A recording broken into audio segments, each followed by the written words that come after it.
हाँ ठीक है, चलाओ।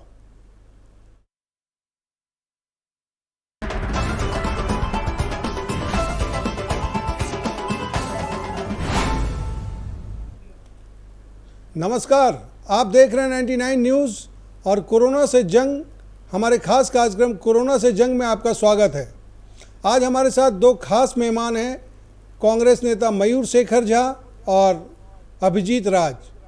ये कांग्रेस नेता हैं, इनके अलावा इनका जो परिचय है, जिनके चलते हम आज इनको यहाँ अपने कार्यक्रम में लेकर आए हैं, ये अपनी एक संस्था, इनकी हेल्प एक कोशिश, इसके थ्रू ये कोरोना संक्रमितों की मदद कर रहे हैं, जो लॉकडाउन से जो पीड़ित हैं, जो जिनको खाना नहीं मिल रहा उनको भोजन दे रहे हैं। तो मयूर जी और अभिजीत जी, आप दोनों का स्वागत है 99 न्यूज़ में। जी बहुत बहुत धन्यवाद भैया।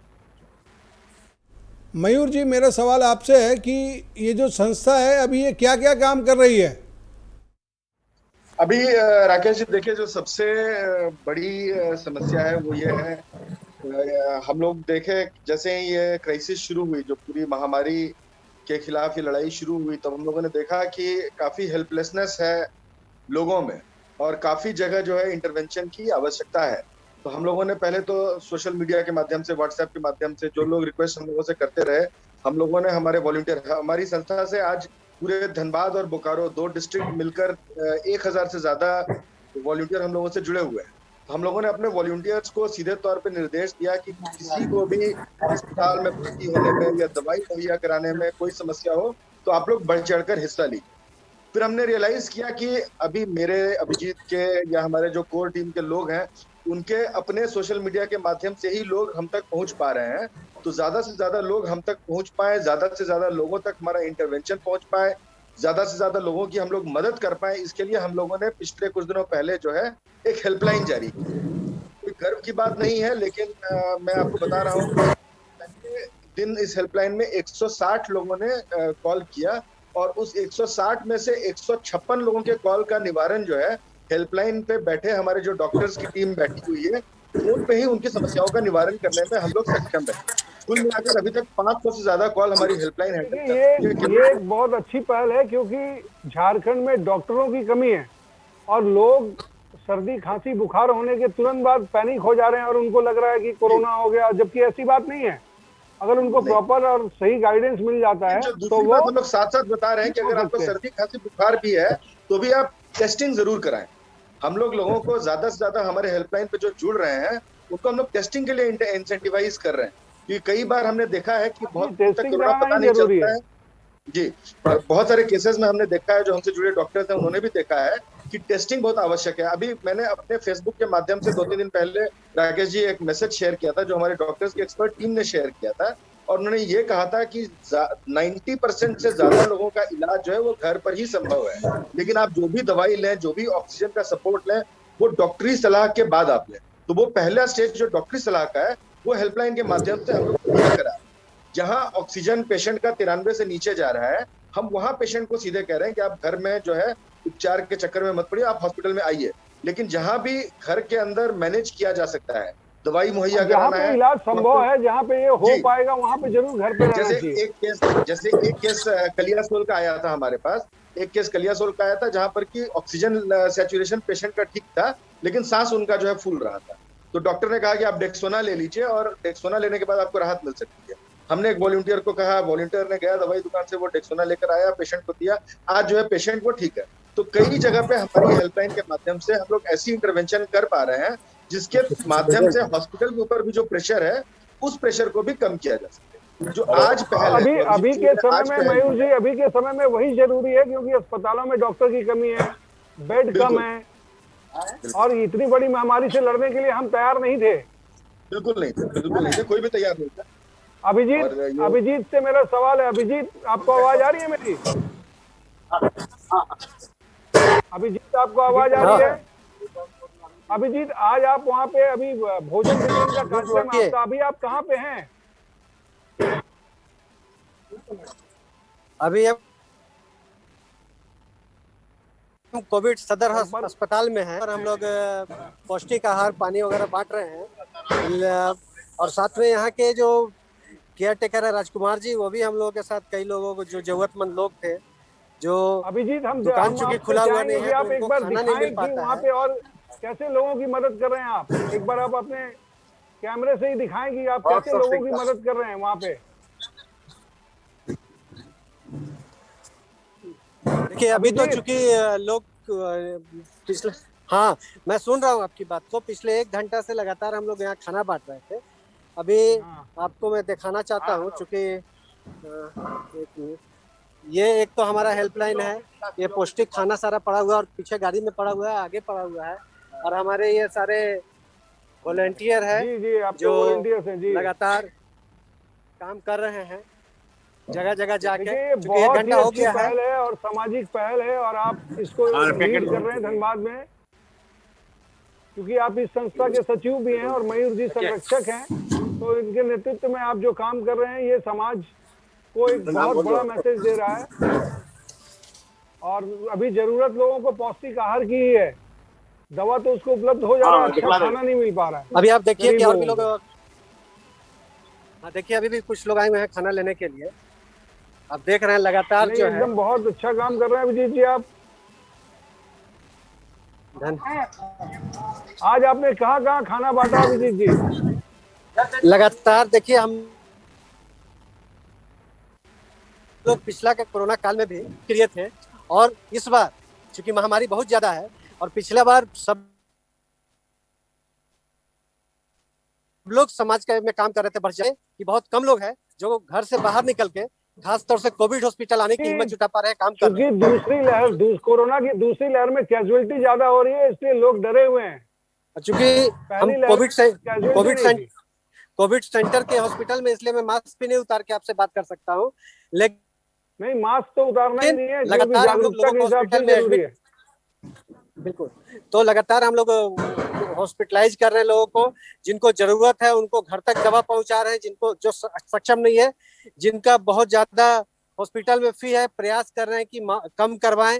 नहीं अगर देने में सक्षम है तो प्रयास कर रहे हैं अपने लोगों से मदद लेके या खुद के पॉकेट से उन लोगों को हम लोग देने का। आज इस पूरे अभियान में जिस तरीका से दिल्ली से बैठ के मयूर जी मॉनिटरिंग कर रहे हैं, धनबाद में भी सभी कांग्रेसी, खास तौर से शमशेर आलम जी यहाँ पर हम लोग के साथ, मंटू दास जी, हुमायूं राजा जी, बबलू दास जी, अकराम जी, सभी लोग, इम्तियाज, जितने लोग हैं लगातार ये पहल कर रहे हैं, और सभी लोग को एक जगह न लगा के आज अभी। अभिजीत जी एक बार हम मयूर जी के पास चलते हैं, क्योंकि आप लोग सक्रिय कांग्रेसी हैं। और लगातार ये कह रही है कि झारखंड में केवल आई वॉश हो रहा है और कोई काम नहीं हो रहा है कोरोना को, सरकार के पास कोई विजन नहीं है। मयूर जी क्या कहेंगे आप? देखिए ये किस सरकार के पास विजन है, नहीं है। आज जो है गंगा जी में लाश तैरते हुए बिहार आ जाता है, बिहार सरकार कहती है कि उत्तर प्रदेश से लाश आया है, उत्तर प्रदेश सरकार कहती है कि हमें नहीं पता है, झूठ बोल रहा है कि गंगा मैया झूठ बोल रही हैं। ये तो स्थिति है जहां पे भाजपा या भाजपा समर्थित सरकारें चलती हैं। देखिए ये कहना, अगर हम ये कहेंगे कि झारखंड में सब बहुत अच्छा है, सब कुछ बड़ा हंकी डोरी है, तो ये झूठ होगा, ये सच नहीं है। चैलेंजेस हैं, उन चैलेंजेस जो है, कोई झारखंड देश से अलग नहीं है। जो चैलेंजेस देश के ऊपर आए हैं वो चैलेंजेस झारखंड को भी झेलना पड़ा है। लेकिन ये जो महामारी है राकेश जी, ये हमें समझना होगा कि क्लास 8 में हम लोगों ने सिविक्स में पढ़ा था कि हेल्थ जो है वो राज्य का विषय है, लेकिन ये जो महामारी है ये क्लास 8 के सिविक्स ज्ञान से कहीं बड़ी महामारी है। और आज जो है काफी ज्यादा डिपेंडेंस इस महामारी से लड़ने में कदम कदम में हम लोगों को केंद्र सरकार के ऊपर डिपेंडेंस है इस महामारी से लड़ने, चाहे वो ऑक्सीजन के आवंटन में डिपेंडेंस हो, चाहे वो वैक्सीन के आवंटन में डिपेंडेंस हो। आज ये बात पूरी तरह से एस्टेब्लिश हो गई है। आज चूंकि कम्युनिटी स्प्रेड हो गया है, चूंकि ये वायरस गाँव जा चुका है। अभिजीत आपकी आवाज से डिस्टर्बेंस आ रहा है मयूर जी की आवाज में। हाँ मयूर जी बोलिए। हाँ, हम कह रहे थे कि आज स्थिति ये हो गई है कि आज हम कुछ भी करके वायरस के स्प्रेड को नहीं रोक सकते हैं। उस स्थिति को हम क्रॉस कर चुके हैं। जब वायरस के स्प्रेड को रोकने की स्थिति में थी सरकारें, जब वायरस के स्प्रेड को रोका जा सकता था, तब देश के प्रधानमंत्री इतने बिजी थे। देश के प्रधानमंत्री के ऊपर बहुत सारी जिम्मेदारियां थी उस समय देश के प्रधानमंत्री जी को बंगाल का चुनाव जीतना था, उस समय देश के प्रधानमंत्री जी को कुंभ मेला करवाना था, उस समय देश के प्रधान जी को हिंदू हृदय सम्राट बनना था। तो इस जद्दोजहद में देश के प्रधानमंत्री जी ने बिल्कुल भी ध्यान नहीं दिया कि एक कीटाणु इस देश में फैला हुआ है, उस कीटाणु के फैलने में कैसे रोकथाम हम लोगों को करना है। इन गलतियां झारखंड सरकार से भी हुई है। झारखंड के अंदर भी एक बाई इलेक्शन था, जब शुरू में आप देखे होंगे तो जो स्थिति चूंकि स्वास्थ्य मंत्री मयूर जी स्वास्थ्य के पार्टी के हैं, तो चूंकि स्वास्थ्य विभाग के मुखिया हैं कांग्रेस पार्टी ने, और मैंने खास करके और मेरे साथ जुड़े हुए लोगों ने समय समय पर हमने जो है केवल यहाँ पे स्वास्थ्य मंत्री या सीएम का पीठ थपथपाने का काम नहीं किया, हम लोगों ने सवाल पूछा है। जब ऑक्सीजन की कमी पीएमसीएच झेल रहा था तो उस मुद्दे को सबसे पहले मैंने उठाया था और उस मुद्दे का तुरंत जो है निवारण किया गया था। आपके संज्ञान में ये बात होगा। उसके बाद कभी भी ऑक्सीजन की कमी धनबाद के हॉस्पिटलों में नहीं हुई। धनबाद खासकर, झारखंड तो लड़ी रहा है कोरोना से, धनबाद की स्थिति ज्यादा भयावह है झारखंड के अन्य जगहों के बनिस्बत। इसका कारण ये भी है यहाँ पे ज्यादा है, उसका कारण ये भी है कि धनबाद जो है पूरा संथाल परगना और छोटा नागपुर का एक तरह से आप समझिए तो एक मिनी कैपिटल है। तो आज चाहे दुमका हो, साहिबगंज हो, पाकुड़ हो, वहां का पेशेंट को जब आना होता है तो धनबाद ही वो पेशेंट आता है। इसी कारण बेड की अनुपलब्धता जो है वो बहुत ज्यादा थी। कुछ दिनों पहले चीफ मिनिस्टर साहब के साथ जुड़े हुए लोग जो इस रोकथाम में लगे हुए हैं, उनसे मेरी निजी डिस्कशन हुई है और हमने यही कहा है कि स्वयंसेवी संस्थान जैसे हेल्थ जैसे संस्थानों को साथ लेकर आप लोगों को ये इंश्योर करना होगा कि health care at the door step आप लोगों को ले जाना होगा। लोगों को अभी गांव में कोरोना का प्रकोप फैलना बाकी है राकेश। अभी जो हमने देखा है प्रवासी बाहर से जो लोग आ रहे हैं तो गाँव के लोग हैं। बिल्कुल, मैं अभी कह रहा, अभी तक हमने जो प्रकोप देखा है वो टिप ऑफ द आइसबर्ग है। जो ज्यादा बड़ी चुनौती है, उस बड़ी चुनौती से लड़ने के लिए आज हम लोगों को तैयार रहना होगा, सरकार को सचेत रहना होगा और हम जैसे जो स्वयंसेवी लोग हैं हम लोगों को भी सचेत रहना होगा।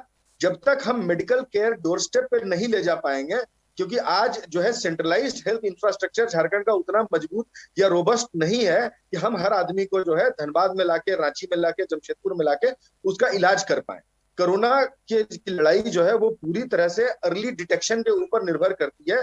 तो आज हम लोगों को टेस्टिंग, केयर और वैक्सीनेशन, इस तीन मोटो के साथ गांव में जाना होगा। गांव में जा जाके टेस्टिंग करना, गांव में जा जाके छोटे छोटे 10-10, 20-20 बेड के अस्पताल लगाना, वहां जा जाके ऑक्सीजन कॉन्सेंट्रेटर लगाना और वहां जा जाके वैक्सीनेशन करवाना। ये कोविन पोर्टल के माध्यम से जब तक वैक्सीनेशन होगा राकेश जी, कोरोना की चुनौती से हम लोग नहीं लड़ पाएंगे। वॉक इन वैक्सीनेशन गांव में, पंचायत भवनों में हम लोगों को कराना होगा और इस विषय पर मुख्यमंत्री जी हमसे जो है पूरी तरह से सहमत है और इस विषय पर झारखंड सरकार कदम उठाना शुरू की है। जो कदम उठे हैं मैं आपको उसके बारे में बता दूं। आज आरटीपीसीआर किट का 1 लाख आरटीपीसीआर किट्स मंगाने का टेंडर झारखंड सरकार ने दे दिया है। नए वैक्सीनेशन लेने का ग्लोबल टेंडर झारखंड सरकार देने जा रही है। एक बार जब हमारे पास एक एम्पल मात्रा में वैक्सीनेशन आ जाएगा तो हम वॉक इन वैक्सीनेशन भी शुरू करने की स्थिति में होंगे। हम लगातार, मैंने सांसद जी से भी बात किया है कि पूरा बोझ एक राज्य सरकार के ऊपर देना इस लड़ाई में संभव नहीं है। इस लड़ाई को हम लोगों को जो केंद्र सरकार, राज्य सरकार को लड़के, सांसदों और विधायकों को साथ लड़के लड़ना होगा। मैंने पिछले दिनों जो है सांसद महोदय को एक चिट्ठी लिखा था और मैंने कहा था कि धनबाद की पूरी इकोनॉमी जो है वो 2 पब्लिक सेक्टर कंपनीज के ऊपर आधारित है, वो चाहे बीसीसीएल हो या ईसीएल हो, दोनों भारत सरकार की कंपनियां हैं। धनबाद के सांसद होने के नाते उन कंपनियों को भी आगे आना चाहिए और सांसद जी को उन कंपनियों को जाकर कहना चाहिए कि आप लोग भी अपनी तरफ से जो है कोविड अस्पताल लगाएं, कोविड बेड्स आप लोग लगाएं। काफी प्रेशर देने के बाद जो सेंट्रल हॉस्पिटल है राकेश जी, सेंट्रल हॉस्पिटल का दरवाजा आम पब्लिक के लिए खुलवाने के लिए हमारे मुख्यमंत्री जी, स्वास्थ्य मंत्री जी, सबको काफी प्रेशर डालना पड़ा है, तब जाके आज सेंट्रल हॉस्पिटल का दरवाजा आज आम पब्लिक के लिए खुला है।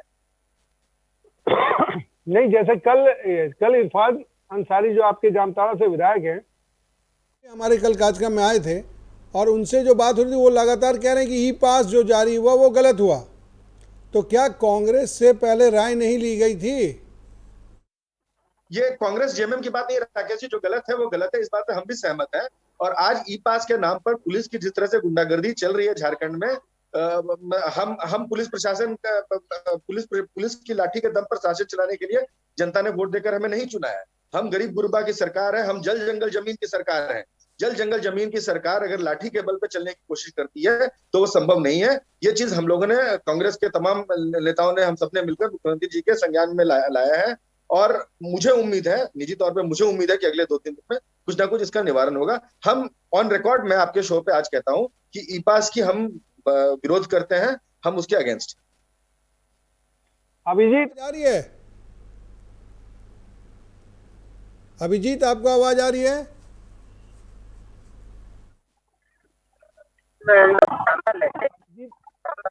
अभिजीत से संपर्क नहीं हो पा रहा है। तो मयूर जी, मेरा सवाल आपसे ये है कि अब तीसरी लहर आने की बात है और इसमें बच्चों पर ज्यादा इफेक्ट आना है, तो सरकार क्या क्या तैयारी कर रही है तीसरी लहर को रोकने के लिए?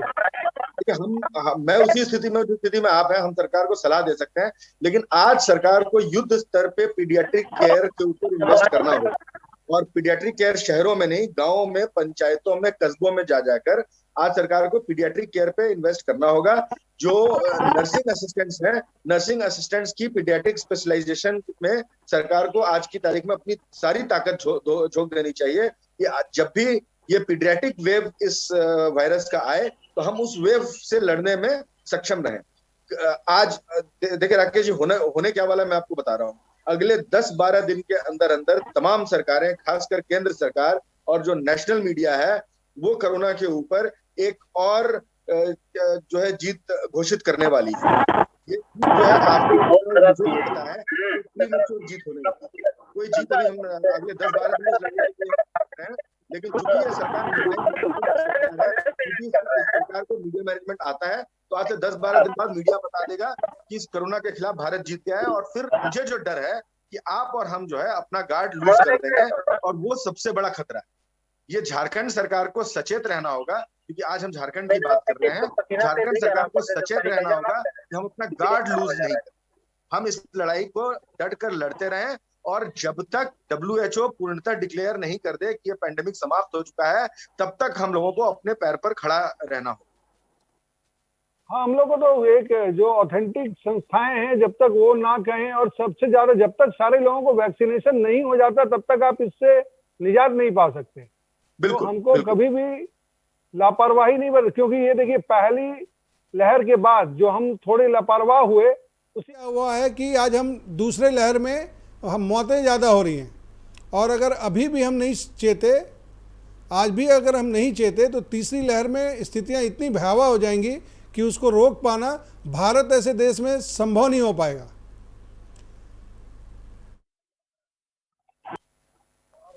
अभिजीत से आवाज नहीं आ पा रही थी, टेक्निकल प्रॉब्लम हो गया था अभिजीत का।